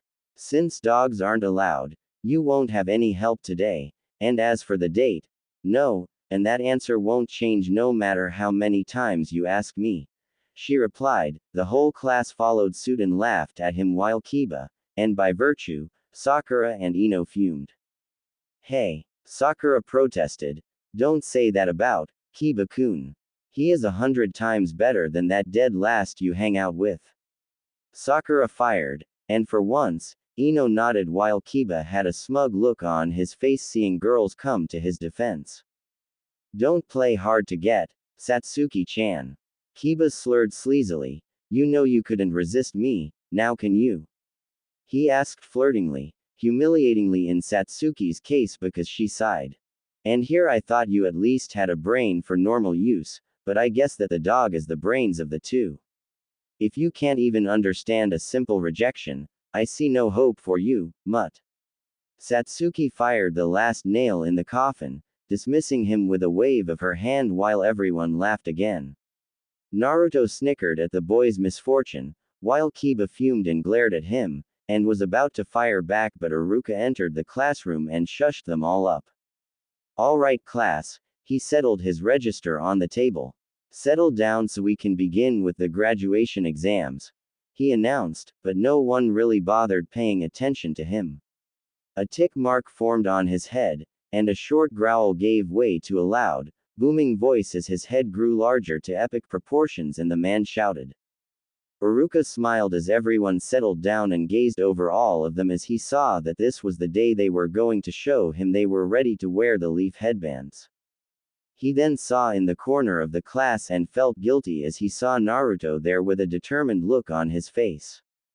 He was ashamed at how he had treated the boy in the earlier days of the academy and had all but ignored him, but then saw that he wasn't the Kyuubi but he was just a victim child who was lonely and didn't have anyone to help him out. He always saw how he was alone practicing till late in the academy fields even after everyone had gone off to home and had confronted him on why he was out so late. He had answered he didn't have anyone waiting for him at home and needed to practice to pass since he wasn't really that good, and was saddened by his answer and asked that if he needed help, but he politely refused, saying he didn't want to keep him out too late. Iruka had told him to come to him if he had any problems, and he had come to him a couple of times regarding the Kawarimi Jutsu, and he had helped him out by giving him and teaching him the leaf balancing exercise to develop his chakra control for it, and was proud that he had mastered it after a year of struggles. He saw that he was really great at academics and that some teachers were sabotaging his results and then started grading him personally, and his detailed answers sometimes surprised even him, and his mind in battle strategies that he put in his answers was second only to Shikamaru. He mused, and that was saying something since he had the strongest mind even amongst the Naras. He had helped him with his academy taijutsu style a bit, but saw that his body wasn't really suited to him and told him he would have to get a new style from his Junin sensei since the academy didn't allow him to show any favoritism. He had told him not to worry about it and he was confused by his answer but didn't pry too much into it, giving him his space. He had treated him to some Ichirakus a couple of times and the two had bonded a little after that. Iruka saw him as a little brother and was proud of him that he got this far without anyone's help. Naruto was sitting in his seat as Iruka started handing out the papers to everyone and Naruto breezed past them and handed the papers over to him after finishing the test as he called out everyone to the fields for the weapons accuracy tests. Everyone headed outside as Mizuki-sensei started handing out the weapons kit to everyone and Naruto frowned at the condition of his weapons. They were all blunt and worn out from use and were in no condition to be used. He asked Mizuki-sensei and Iruka-sensei if he could use his own but Mizuki told him everyone had used those weapons kit as was written in the regulations of the test and he nodded and got in line and everyone started going through the weapons accuracy tests. Kiba went first and got 9 kunais and 10 shurikens and gave a smug look at Satsuki who didn't even spare him a glance and he went back a bit annoyed as his fangirls cheered him on. Satsuki went next and got all 10 kunai and 10 shurikens perfectly as her fanboys cheered and he smiled at her success. Everyone went through their turns getting in between 5 to 8 shurikens and kunais and finally Naruto's turn came. He stood there and threw all of them at once as all of them struck dead center but a few of them bounced off the target due to being too blunt even with force with which he threw them at. Mizuki smirked and recorded his score of 5 shurikens and 6 kunais as he barely passed the mark of the test and walked back. Ha, look at that dead last, don't even know how to aim now do you, why do you even bother, just give it up and quit being a ninja. Your failures might even rub off on Satsuki-chan, said Kiba smugly as everyone laughed and Sakura and Ino even added their own comments to it. He just looked down as tears came to his eyes but he held them back.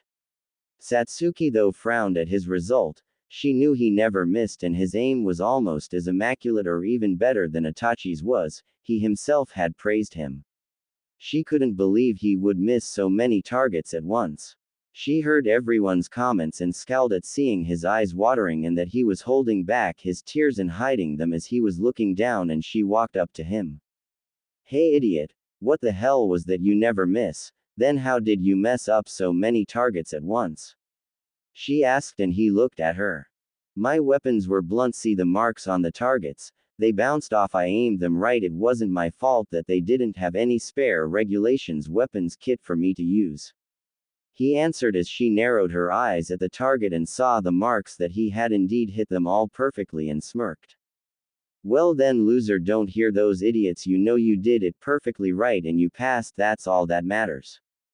She said coolly and he smiled as she walked back to her previous position. At least she didn't laugh at him, he mused, and all the previous comments were forgotten by him as they moved on to the taijutsu tests. Again Mizuki was the one testing them and Iruka was standing to score their tests. They had to hold their own for 5 minutes and show the required stances of the academy style and couldn't use any other style as it would be discrimination to the civilian children. Everyone went in and most of the civilian children, especially the girls, weren't able to get passing marks in the test. Kiba and Satsuki even went past the 5-minute marks and earned extra credit for them. Suddenly Iruka called his name and he stepped into the ring and Mizuki had an unusual smirk on his face as Naruto felt something was going to happen. He went through the basic stances and Mizuki was amazed that he learned some correct stances. Iruka had helped him improve his basic stances and was now smiling as he recorded his scores and saw he had already gained enough to pass. Just as the 4-minute mark crossed, Mizuki grew furious that the demon brat was holding his own so well and decided to go all out as he now went through Chunin level speeds and punched him in the ribs and then grabbed his shoulders and ran his knee in his solar plexus as Naruto doubled over in pain and coughed, not expecting an attack like that. That's enough Mizuki, you were supposed to use mid-genin speeds, not go all out against an academy student. Naruto passes, he said as Mizuki was furious. But he didn't go through the required 5-minute mark, you can't pass him. He said as Iruka scowled at him. Yes, but you broke the set rules of engagement so Naruto passes by default. I'll report this to the Hokage too. He said and picked up Naruto and checked over him as Mizuki fumed while the students looked on confused by the turn of events. Next they had to show the Academy 3 ninjutsu and then they were allotted their headbands as everyone went in one by one. Everyone went in and came out with their headbands as Naruto was nervous due to his handicap of the clone jutsu.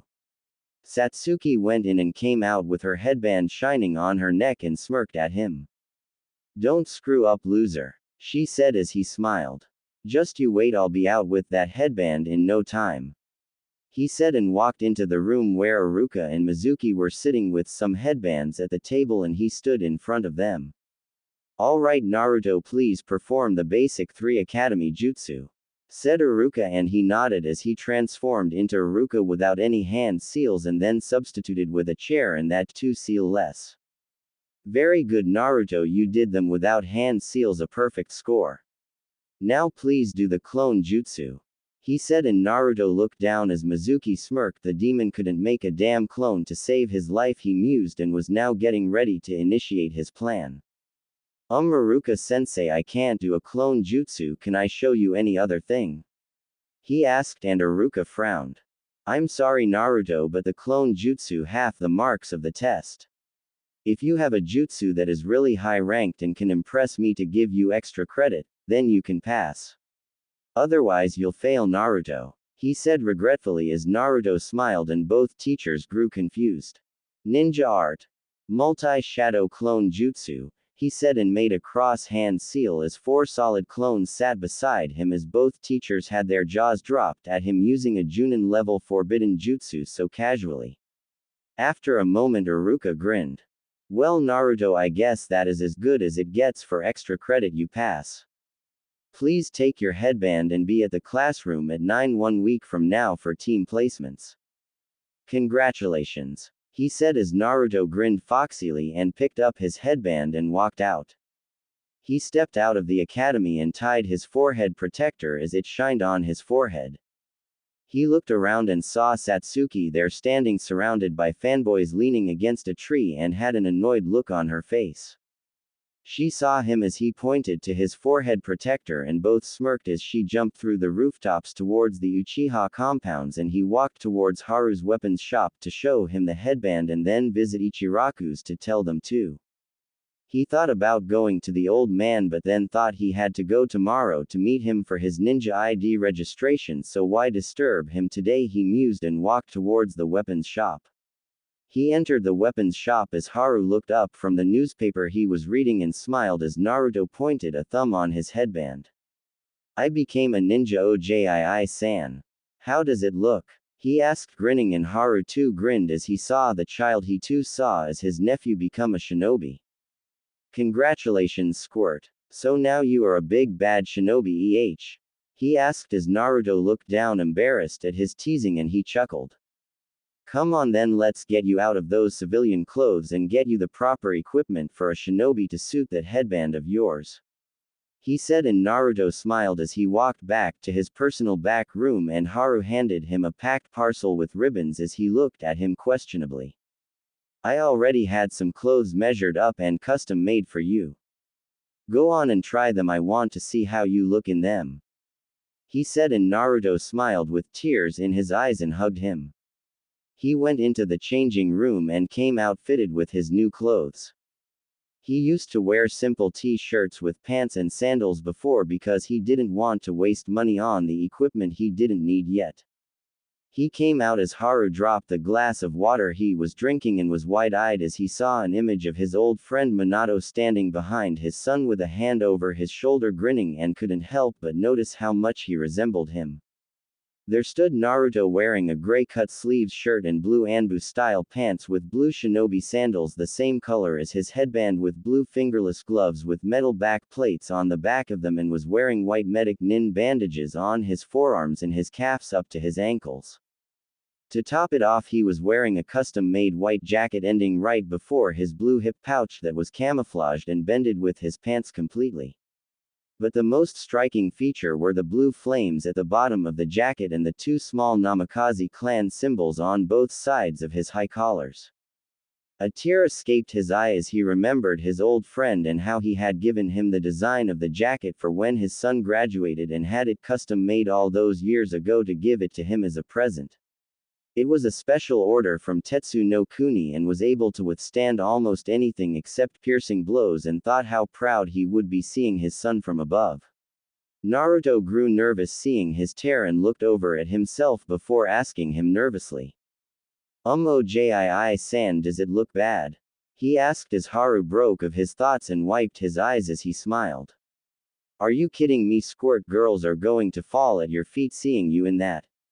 You look so great, he said, and Naruto blushed at his answer as an image of Satsuki praising him came to his head before he shook his head, clearing it off these thoughts.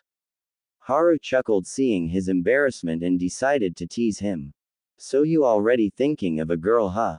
Let me guess, it isn't that Uchiha princess you hang out with, is it? He asked and laughed, holding his stomach as Naruto turned as red as a tomato before stuttering out a no. He bid him goodbye and went to Ichiraku's and sat on the stool as Ayame came out and smiled happily seeing his new clothes, and as soon as his headband, she glomped his head in her chest as he squirmed around for air. To-san, look, Naruto-kun passed, she said as Tsuki came out and laughed at seeing his condition. Ayame, you might want to let him go or your little brother may not be around much more, he said, chuckling as Ayame jumped back and said sorry while Naruto took deep breaths and smiled at his older sister. Just as he was about to order, a super deluxe pork cutlet bowl was put in front of him by Tsuki, who grinned. Come on, eat up my boy, today it's on the house, he said, and Naruto grinned foxily and dug in.